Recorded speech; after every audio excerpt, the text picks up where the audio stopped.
Sir నమస్కారం sir. నమస్తే అండి. సార్ షర్మిల గారు వైఎస్ఆర్ గారి 75వ జయంతి వేడుకలను విజయవాడలో చాలా గ్రాండ్ గా సెలబ్రేట్ చేయడం మనం చూస్తున్నాం సార్. అందుకు చాలా మందికి ఇన్విటేషన్స్ పంపించారు. సోనియా గాంధీ గారు రాబోతున్నారని, రేవంత్ రెడ్డి గారు, భట్టి గారు, రాహుల్ గారు వీళ్ళందరూ కూడా వస్తున్నారని చెప్పేసి వార్తలు అయితే వినిపిస్తున్నాయి. అయితే ఈ నేపథ్యంలో అసలు జగన్మోహన్ రెడ్డి గారికి కూడా షర్మిల గారు ఇన్విటేషన్ పంపించారా, ఆయన వస్తున్నారా, ఆయన ఎందుకు ఈ సెలబ్రేషన్స్ పట్ల అసలు సైలెంట్ గా ఉన్నారు? అయితే ఈ సెలబ్రేషన్ చేయడం కూడా షర్మిల గారి వ్యూహంలో ఒక భాగం. కేవలం వైఎస్ఆర్ గారి లెగసీని తన వైపు షిఫ్ట్ చేసుకునే ప్రయత్నం చేస్తుంది అన్నట్టు ఈ టైంలో వైసీపీ పార్టీ అంటే చాలా లోతుగా ఉంది కాబట్టి ఈ టైంలో షిఫ్ట్ చేసుకుంటే బాగుంటుంది అన్న ఒక ప్రయత్నం చేస్తుంది అంటున్నారు. మీ ఒపీనియన్ సార్ దీనిపైన? అంటే ఒకటి, కాంగ్రెస్ పార్టీకి ఇప్పుడు వైఎస్ఆర్సీపీ నుంచి కొంతమందిని అట్రాక్ట్ చేసి ఓకే తన కౌంటర్ నింపాల్సినటువంటి అవసరం ఉంది. నిజానికి మొన్న ఎన్నికల్లో వైఎస్ఆర్సీపీని ఓడించడం ద్వారా కాంగ్రెస్ పార్టీకి తెలుగుదేశం పార్టీ, బీజేపీ, జనసేన కూటమి చేసిన మేలు ఏదైనా ఉంటే అదే. ఓకే, వాళ్ళ గెలుపుకి వీళ్ళు చాలా కంట్రిబ్యూట్ చేశారు. కూటమి గెలుపుకి షర్మిల గారి కంట్రిబ్యూషన్ చాలా ఉంది. అయితే గుడ్డిలో మెల్లలాగా నిజానికి కాంగ్రెస్ పార్టీకి ఇంతకు ముందు ఎన్నికల్లో పడిన ఓట్ల కంటే తక్కువ శాతం నమోదైంది. సీట్ల పంపిణీలో చాలా తప్పులు జరిగినాయని చెప్పి చాలామంది వాళ్ళ ఆంధ్రరత్న భవన్లోనే ప్రెస్ మీట్లు పెట్టి కామెంట్లు చేసిన విషయం కూడా మనం చూసాం. కాబట్టి షర్మిల గారు కాంగ్రెస్ పార్టీతోనే ట్రావెల్ అవ్వాలని అనుకుంటున్నారు. ఆవిడకి ఆప్షన్ లేదు.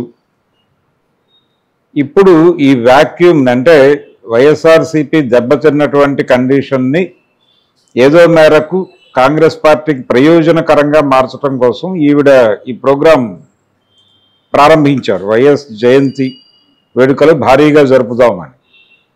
తద్వారా వైఎస్ అభిమానుల్ని ఇటువైపు గ్యాదర్ చేయవచ్చు అనేది ఆవిడ వ్యూహం. ఈ వ్యూహానికి అధిష్టానం ఆశీర్వాదం ఏ మేరకు లభిస్తుంది అనేది చూడాలి. అంటే వాళ్ళ ఉద్దేశం కూడా అదే, వైఎస్ఆర్సీపీ షట్ డౌన్ అయితే ఇటువైపు జనాలు వస్తారు అని. అయితే వైఎస్ఆర్సీపీ నిజంగా షట్ డౌన్ అయిందా అనేది గనక చూస్తే అది షట్ డౌన్ అయిన దాఖలాలు ఎక్కడ కనబట్టలేదు. అదేదో కాంగ్రెస్లో విలీనం అయిపోతుంది అని ఒక ప్రచారం జరిపారు. ఆ ప్రచారం కూడా ఎవరి నుంచి జరిగింది? పర్టికులర్గా తెలుగుదేశంకి సంబంధించినటువంటి మీడియా సెల్స్ నుంచి జరిగింది. అలాగే రకరకాల వార్తలు పంపు చేస్తున్నారు రోజు వాళ్ళు జగన్మోహన్ రెడ్డి మీద. చివరికి ఎక్కడ దాకా దిగజారంటే థంబ్నెయిల్స్ పెట్టడంలో వాళ్ళు ఒక తెలుగుదేశం పార్టీని మోస్తున్నటువంటి ఒక ఛానల్ TV5 అనే ఛానల్లో వైఎస్ భారతి గుడ్ బై అని చెప్పి ఒక థంబ్నెయిల్ పెట్టి, అంటే వాళ్ళ ఛానల్లో కూడా టెలికాస్ట్ అయింది అది స్టోరీ. జగన్మోహన్ రెడ్డి, భారతీరెడ్డి ఫొటోస్ పెట్టి భారతి గుడ్ బై అని థంబ్నెయిల్ పెడితే జనం ఏమనుకుంటారు? వాళ్ళిద్దరూ విడిపోతున్నారా అనే, అంటే జగన్ని ఏకాకిని చేసి భారతి గారు వెళ్ళిపోతున్నారేమో అనే ఇంప్రెషన్ ఇచ్చేలాగా థంబ్నెయిల్ పెట్టి లోపల వార్త ఏమిటి దానిలో? సాక్షి బాధ్యతల నుంచి ఆవిడ కొంచెం పక్కకి వైదొలుగుతున్నారు. ఆ ప్లేస్లో ఆల్రెడీ ఉన్నటువంటి రాణిరెడ్డి గారు పూర్తి బాధ్యతలు నిర్వహిస్తారు. అంటే సాక్షి మీడియా వ్యవహారాల్లో జరిగిన అవకతవకలు, వీటి మీద తనని అరెస్ట్ చేసే అవకాశం ఉంది, దాని నుంచి తప్పించుకోవడానికి ఆవిడ పక్కకి తప్పుకుంటున్నారు అనేది కథ. కానీ దానికి పెట్టిన హెడ్డింగ్ ఏమిటి? వాళ్ళు భారతి గుడ్ బై. ఈ ప్రచారం జరుగుతోంది ఓ పక్కన ప్యారలల్గా. అంటే జగన్మోహన్ రెడ్డికి సంబంధించిన ప్రతి కదలిక మీద ఒక నెగిటివ్ స్టోరీని స్ప్రెడ్ చేసే ప్రయత్నం చేస్తున్నారు. అందులో భాగంగానే ఆయన బెంగళూరు వెళ్ళగానే డీకేని కలిశాడని, పార్టీలో విలీనం చేసేస్తున్నాడు కాంగ్రెస్ పార్టీలో అని వార్తలు ఉండారు. సాక్షాత్తు డీకేనే మీడియా ముందుకు వచ్చి ఎవరా వెధవలు ఇది ప్రచారం చేస్తున్న వాళ్ళు అన్నాడు. అంటే పరిస్థితి ఏమిటనేది అర్థమైపోయింది ప్రపంచానికి. సో షర్మిల గారు ఇప్పటికీ ఆవిడ కాంగ్రెస్ పార్టీలో ఉంటున్నటువంటి ఎన్డీఏ టూల్గానే చూడాలి. ఆవిడ కాంగ్రెస్ పార్టీలో షెల్టర్ తీసుకుంటున్నటువంటి ఎన్డీఏ టూల్. ఆవిడ్ని చంద్రబాబు నాయుడు గారు అలాగే తెలుగుదేశం మీడియా వాడిన విధానం ఏమిటి అన్నది మనం చూసాం స్పష్టంగా. కాబట్టి ఆవిడ అదే ధోరణిలో ఉన్నారా? నిజానికి ఆవిడ ఎన్డీఏ కోసం కాంగ్రెస్కి వెన్నుపోటు పొడిచినటువంటి సందర్భం చూసాం మనం. అందుకని అంటే ఇది కాంగ్రెస్కి అనుకూలంగా పరిణమిస్తుంది, అంటే వైఎస్ఆర్సీపీ షట్ డౌన్ అవుతుంది కాబట్టి మీరు రైజ్ అవడానికి ఒక అవకాశంగా దీన్ని చూడండి అని ఒక పాజిటివ్ ఇండికేషన్ కాంగ్రెస్ పార్టీ నాయకత్వానికి ఇచ్చి షర్మిలని కాపాడే ప్రయత్నం కూడా చంద్రబాబు చేశాడు. ఓకే, ఇది కండిషన్. అంటే రేవంత్ రెడ్డి విషయాన్ని కీలకంగా చూడాలి ఇక్కడ. ఆవిడ నేరుగా వచ్చి రేవంత్ రెడ్డి గారిని కలిసి వారికి ఇన్విటేషన్ ఇచ్చిన తర్వాతే క్రతువు ప్రారంభమైంది. అంటే రేవంత్ రెడ్డి ద్వారా అధిష్టానానికి తనని రీప్రొజెక్ట్ చేసేటువంటి ప్రయత్నం ఆవిడ ప్రారంభించారు. రేవంత్ రెడ్డి దగ్గరికి వచ్చి రేవంత్ రెడ్డి ద్వారా తన ఉనికి కాపాడుకునే ప్రయత్నం చేస్తోంది ఆవిడ అంటేనే ఈ స్క్రిప్ట్ డిజైన్డ్ బై చంద్రబాబు అనేది అర్థమవుతుంది మనకి. ఇది కండిషన్. ఈ పరిస్థితుల్లో ఈవిడ పెట్టేటువంటి ఈ జయంతి సభకి ఢిల్లీ నుంచి నాయకత్వం అంతా తరలి వస్తుంది అని జరుగుతున్నటువంటి ప్రచారం రేవంత్ రెడ్డి సీరియస్గా పట్టించుకుని చేస్తే ఇది జరుగుతుంది. ఓకే, లేదంటే కష్టమే, జరుగుతుంది కానీ దాని పద్ధతిలో జరుగుతుంది. జగన్మోహన్ రెడ్డి ఈ వేడుకలకు హాజరవుతాడని నేనైతే అనుకోవడం లేదు. వాళ్ళు విడిగా ఇదే స్థాయిలో వాళ్ళు వైఎస్ జయంతి వేడుకలు వాళ్ళు జరుపుతారు పార్టీ పరంగా వైఎస్ఆర్సీపీ నుంచి. ఇప్పుడు ఆ మధ్య తెలంగాణ ఆవిర్భావ దశాబ్ది ఉత్సవాలు ఎలాగైతే ప్రభుత్వం విడిగా బీఆర్ఎస్ విడిగా జరుపుకున్నాయో తెలంగాణలో, అదే పద్ధతిలో వైఎస్ జయంతిని షర్మిల గారు కాంగ్రెస్ జెండా కింద ఆవిడ పద్ధతిలోను, వైఎస్ఆర్సీపీ జెండా కింద జగన్మోహన్ రెడ్డి ఆయన పద్ధతిలోనూ జరుపుకుంటారు. ఎవరి కుంపటి వారిదే, ఎవరి రాజకీయం వారిదే. ఆయన వచ్చి ఈవిడతో కలవటమో లేకపోతే ఈవిడ వెళ్ళి వారి ఫంక్షన్లో పాల్గొని మాట్లాడటమో ఇలాంటివి ఏమి జరగవు. ఓకే, స్టేటస్ కోయే నడుస్తోంది ఇప్పటికీ ఫ్యామిలీలో. ఎవరి కష్టాల్లో వాళ్ళు ఉన్నారు, ఎవరి ఇబ్బందుల్లో వాళ్ళు ఉన్నారు. ఒకటి మాత్రం నిజం, అన్నా చెల్లెళ్ళు ఇద్దరూ కూడా ఇబ్బందుల్లో ఉన్నమాట వాస్తవం. గత ఎన్నికల కంటే తక్కువ పర్సంటేజ్ ఓటు వచ్చి ఆవిడ ఇబ్బందుల్లో ఉంది. ఈయనేమో ఓటమి పాలై 40% ఓటు బ్యాంక్ ఉన్నప్పటికీ ఓటమి పాలై ఈయన ఇబ్బందుల్లో ఈయన ఉన్నాడు. ఇప్పుడు ఆయనకు సంబంధించినటువంటి కేసుల వివరాలు ఏమిటి, దాని పరిస్థితి ఏమిటి అని తెలంగాణ హైకోర్టు సిబిఐ కోర్టుని నివేదిక అడిగినటువంటి ఒక వార్త ఇప్పుడు హాట్ న్యూస్గా మారింది. జగన్మోహన్ రెడ్డికి సంబంధించిన కేసుల పరిస్థితి ఏమిటని సిబిఐ కోర్టును తెలంగాణ హైకోర్టు ఒక పాత పిటిషన్ ఆధారంగా ప్రశ్న అడగడం జరిగింది.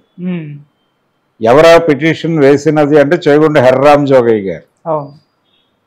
కాబట్టి అదొక స్టోరీ ప్యారలల్గా అదే రామాయణంలో పిడకల వేటలాగా అదొక డ్రామా నడుస్తోంది.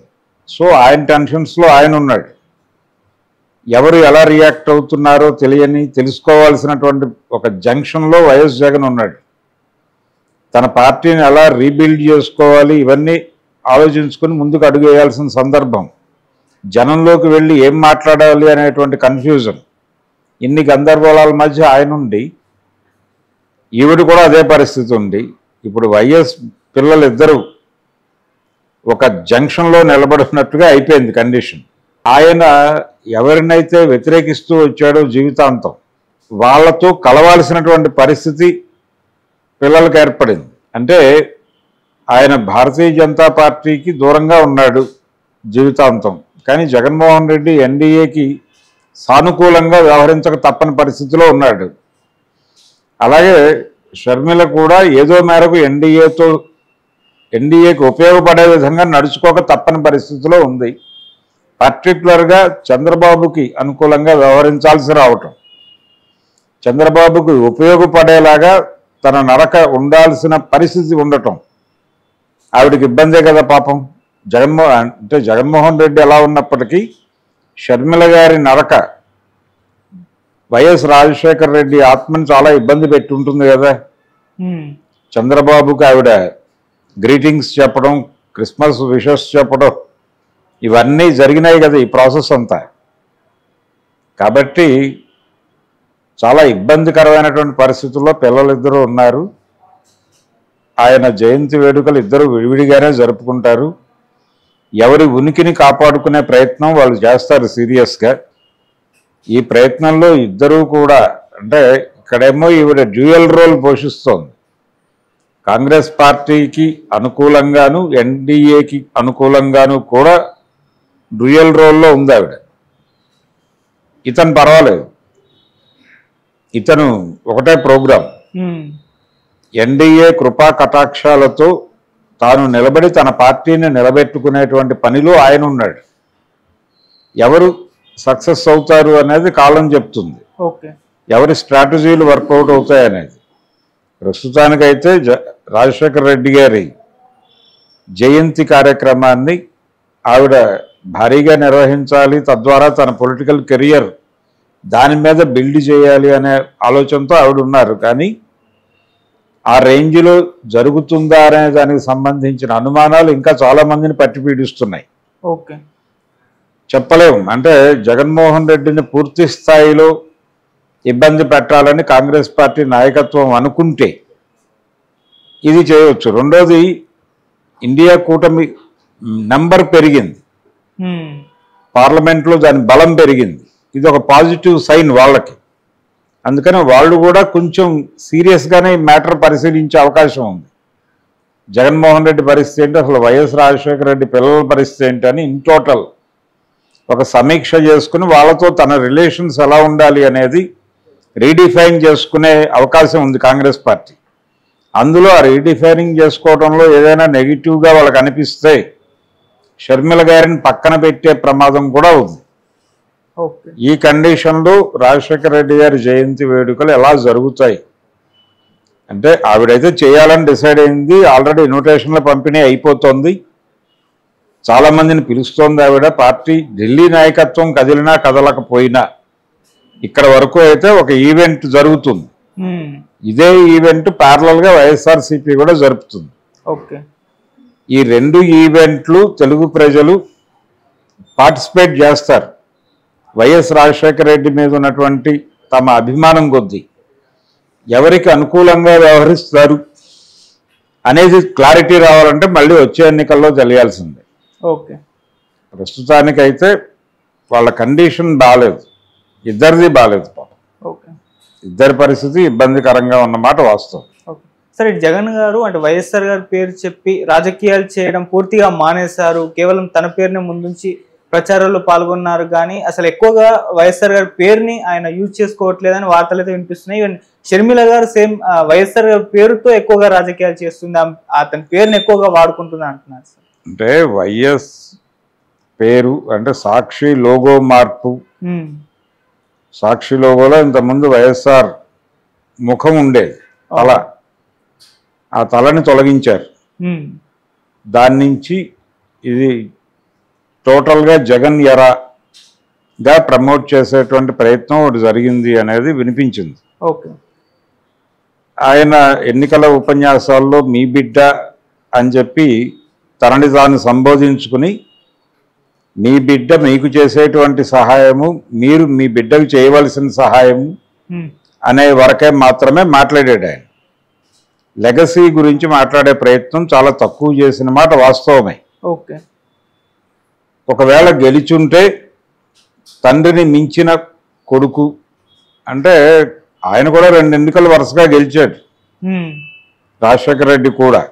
ఈ ఎన్నికలో గెలిచుంటే ఆ రికార్డుని సమం చేసిన వాడు అయి ఉండేవాడు జగన్. ఈ ప్రభుత్వాన్ని 5 ఏళ్ళు నడిపుంటే, గెలిచి 5 ఏళ్ళు నడిపుంటే అప్పుడు ఆయన ఆయన రికార్డుని క్రాస్ చేసి ఈయన కొత్త రికార్డు నెలకొల్పినట్టుగా అయ్యేది. ఏది ఏవైనా పార్టీకి తానే అధినాయకుడిగా ఎస్టాబ్లిష్ కావాలి అని అనుకున్నాడు ఆయన. అయినప్పటికీ వైఎస్ రాజశేఖర రెడ్డికి సంబంధించినటువంటి రెఫరెన్సు, అలాగే ఆయన లెగసీని కొనసాగిస్తున్నటువంటి అసలైన వారసుడిని తానే అనే విషయం ఆయన ఎన్నికల్లో చాలా సందర్భాల్లో చెప్పుకున్నాడు కూడా. ఓకే. లోగోలో తల తీసేసినంత మాత్రాన హృదయంలో నుంచి తొలగించినట్టు కాదు అనేటువంటి ఒక ఇండికేషన్ ఇచ్చే ప్రయత్నం చేశాడు ఆయన. అలాగే ఇడుపులపాయికి వెళ్ళాడు ఆయన ఓడిపోయిన మరుక్షణం, వెళ్ళి తన ఆవేదనని నివేదించుకున్నాడు అక్కడ. కాబట్టి రాజశేఖర రెడ్డి గారి పట్ల భక్తి ప్రపత్తులు తగ్గలేదు అని ప్రపంచం అనుకునేలాగా చేస్తున్నాడు అతను. అయితే ఈవిడ నిరంతరము అదే పనిలో ఉన్నట్టుగా ఈవిడ చూపిస్తోంది. అవును. అందుకని ఇప్పుడు అనివార్యంగా ఆయన అంటే తన సాక్షి లోగోలో వైఎస్ ముఖం తీసేసినప్పటికీ రేపు జయంతిని సీరియస్గా నడపాల్సినటువంటి ఒక అనివార్యత ఉంది ఆయనకి, వైఎస్ జగన్మోహన్ రెడ్డికి. అందుకని డెఫినెట్గా రేపు జయంతికి వాళ్ళు ప్యారలల్ ప్రోగ్రామ్ డిజైన్ చేస్తారు. ఈ రెండు ఫంక్షన్స్, ఈ రెండు ఈవెంట్స్ మధ్య వేరియేషన్స్తో రకరకాల కథనాలు, కొత్త కథనాలు, కొత్త ఈక్వేషన్స్ చర్చకు వచ్చే అవకాశం ఉంది. దానికోసం మనం వెయిట్ చేద్దాం. Okay sir, thank you so much sir. Thank you.